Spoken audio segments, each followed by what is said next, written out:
really enjoyed the movie. Thank you. Yeah, very funny. Yep. Can I say not enough Ellie Kemper in the movie though? Your lips to God makes movies. No, thank you for saying that. What a nice thing. There's plenty of me, but it is such a funny movie. I agree with you, and I'm saying this as someone who is a huge fan of all the actors involved. It's an enjoyable romp. Well, how did you get involved in this enjoyable romp? How did you get in the project? I slept my way to, no kidding. I had auditioned, I met Jake earlier. I auditioned for Bad Teacher, which was that same team of people. Right. Such a funny movie. And so I met Jake then, and then I came up again for this go round, and so I auditioned and I got the part, which is a total thrill. So this was an auditioning, because I would imagine at this point there are roles being offered to you and not necessarily, are you still in the audition process too? Both. Really? Oh, yes. Thank you for the compliment, Yeah, but no. absolutely. Oh, no. That some things are offered, I guess, but no. I'm an auditioner. And so that was fun. That was fun, even just going in to read for it and then knowing who was involved with that. Do you enjoy that process, or are you one of those actors who kind of is a little scared of the auditioning process? Have you spoken to, maybe actors enjoy auditioning.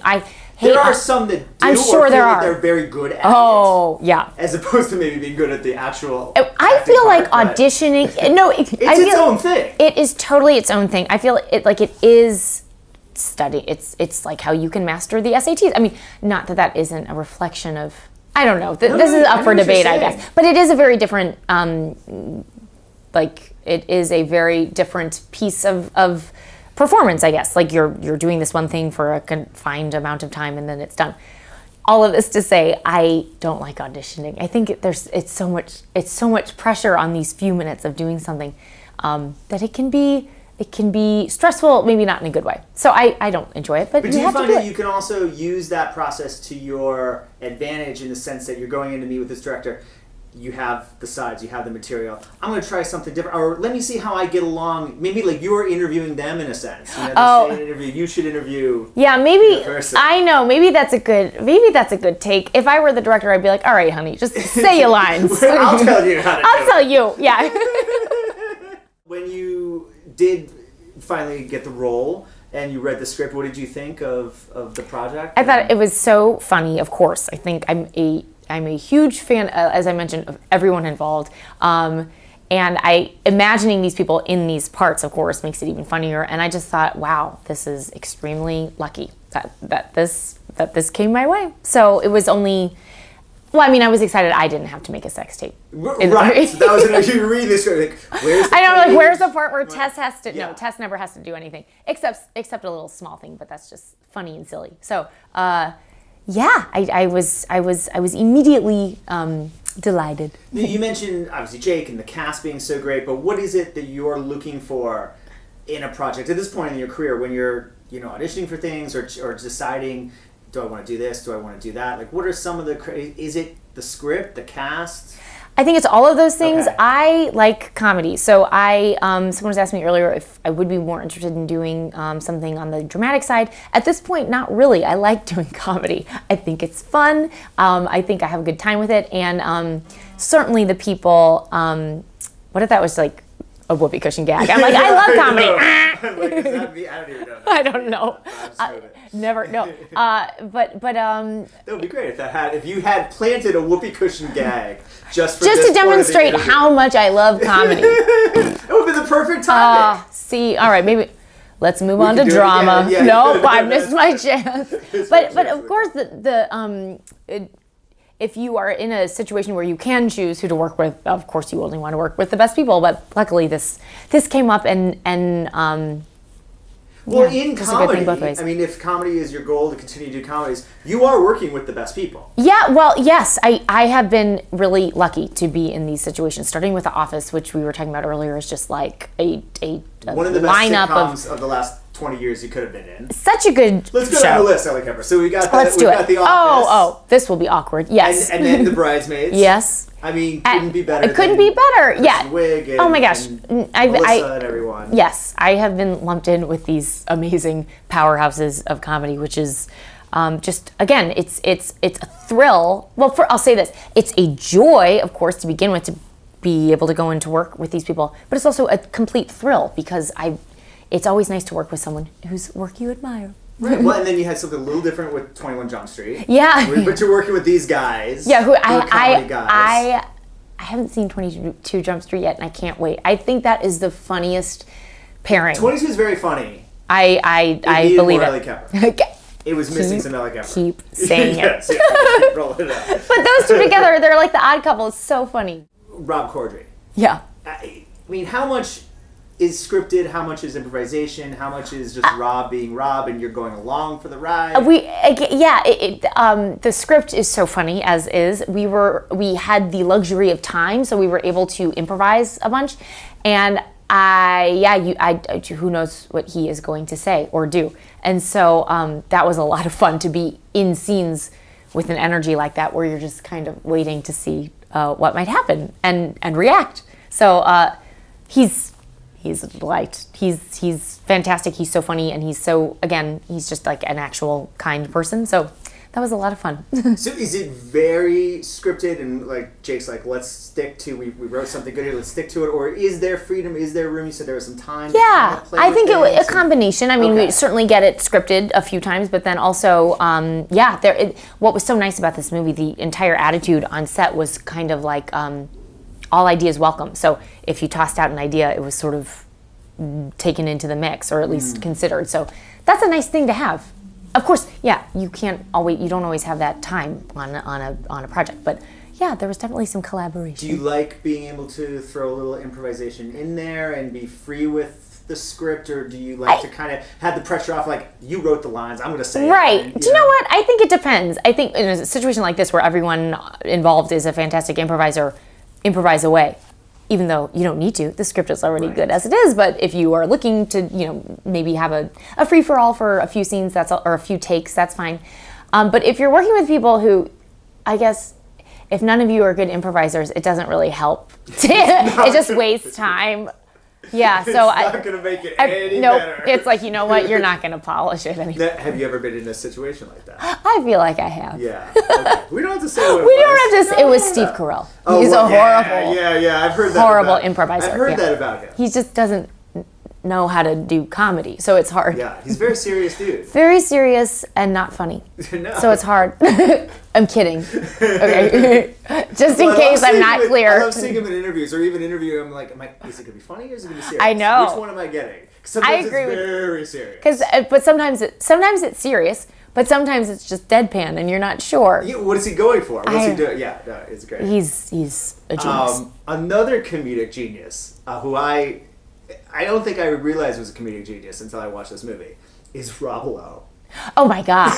Tell me about working. I know you just had the. I know. I was sad not to have more with him, only when he comes to the door. But have you seen the whole thing? Have you seen that? I have seen it. I saw it 2 months ago, so I don't know if things have changed. But he's crazy. He's so funny.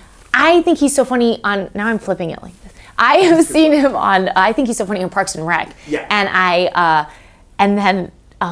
He just has so much energy. I mean, that sounds like such a stupid thing to say, but it's he brings such a great energy to it, and he's Rob Lowe, so of course I've known who he is all my life, and that was sort of a kind of surreal thing, like, oh wait, what? And we shot all of this at night, so you're already a little loopy, and then you feel like, the night shoots. Yeah, but I wish that I had been able to be in more scenes with him, but it was funny even just watching on the monitor while they were doing all this stuff inside. Well, that's an intense scene. It was funny because I was talking to Jake earlier, and we sort of realized together that there's a meta thing going on here, because the film's called Sex Tape, and this is literally the guy who invented the celebrity sex tape. I know. Do you know what? I'm glad you said it, Donna, because I hadn't realized that until like later on. I was like, oh yeah, that is true. But hey, it all comes full circle. Well, and I think what's so genius about him, and why his career's lasted as long as it has and gone all the sort of up, hills and bumps and turns, is the fact that he can sort of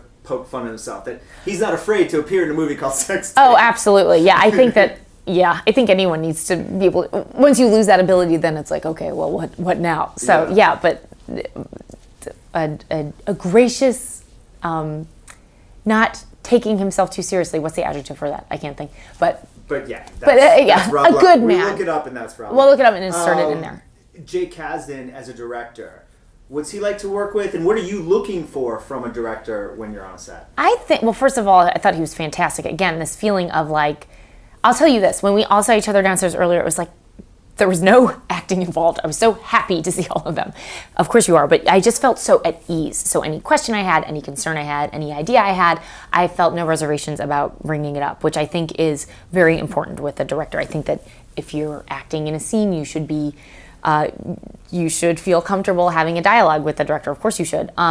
So I think that was, I think he had such a clear idea of what it is that he wanted, and at the same time was so open to his actors' ideas, which I think is very important in a director, or at least much appreciated by the actors. So last thing I wanted to ask you, I have another minute or two left. I saw you recently on The Late Show with David Letterman. Yeah. I know this may be your second or third time. Second time. That was your second time. I love David Letterman. Well, I'm a huge David Letterman fan. Huge fan. And I've never asked anyone, I've never heard anyone talk about this. Like, what is the process of being on the show? Like, what is it like for you as an actor? I mean, take me through it. Is you're in the green room and then you... Oh my gosh. Yeah, I know. Sorry, I could talk about this. What's that? Please. All day long. I know you can't. I think we've got 3 minutes. I think we got 3 minutes. Okay, so basically, that is like, I adore that show, and I'm such a huge fan of his. And so the process is, it's different. I feel like for a lot of the talk shows in LA, there's sort of more physical space. It's at the Ed Sullivan Theater, as you know. You walk in the green, I guess it's the green room. It's a little compact. You get there, you're brought up. It's like, I mean, I am going back there in my mind right now. Your heart is pounding. Maybe not everyone's heart is pounding. Maybe some people don't get nervous, but it's David Letterman. Yeah. It's like, it's surreal. And so then, the TV, it's just like on any talk show, the show is playing in the background so you can see what's happening. But then when I was on it the first time, he showed a tape that a sex tape, no I'm kidding. He showed a tape that my sister and I had made when we were kids. Oh, yeah. That was a home video, and I heard it. I was up on I guess it's like the 8th floor, and the studio is maybe on the 4th floor or something. No, I guess it's on the ground floor. Okay, it doesn't matter about the floors, but I could hear them running the tape. I could hear my sister's voice coming from the thing, and I was like, oh, David Letterman is watching my home video right now. And I was like, I don't even need to go on the show now. That's all I need in life. But I don't know. It to me, that something like that seems surreal. I feel like I'm getting tongue-tied even talking about it. Does he talk to you before the show? Does he only talk to you when the camera is on? He talked to me when they showed the clip of they came together. Okay. Yeah. What's happening in that moment? He was talking about the movie. He liked the movie. I was like, I can't believe this is happening. I always wonder with someone like Julia Roberts, I'm like, does he go back before? He must, right? It's Julia. He loves Julia Roberts. I don't know. Amy Sedaris, does he talk back? I mean, I think a lot of talk show hosts I've heard over the years do. Yeah, I think I've heard Letterman's one of the ones that doesn't. But do you know? But I feel like I've been on talk shows and they often don't come back. They don't. Okay. So that it was the exception if someone came back. So right. They gotta stay in their zone maybe. But I think he does talk to you a little bit, in between. I've never been on for 2 segments, so I don't know how much they talk. Yeah. But I would imagine that job is completely exhausting. So any chance you can have it for a break in talking, you welcome it. Well, he seems very enamored of you. Oh, I don't know. I just didn't. You can tell. That's nice of you, but who he likes and who he doesn't. Yes, you can, and so that's why my greatest fear. I was like, just don't upset him. That's been my only goal. I get the feeling that he's watched The Office and things that you've been on and enjoyed. I know he watched They Came Together, which was great because he was talking about it, and I was like, he watches this show. He loves Parks and Rec. Do you watch Parks and Rec? Oh, forget it. He loves it. Loves Children's Hospital. There's a lot of kind of fringe comedies that you're like, wait, is he watching that? Yeah. It was great talking to you. Great talking to you. Sorry, I could talk about Letterman for so much. I could talk about him all day.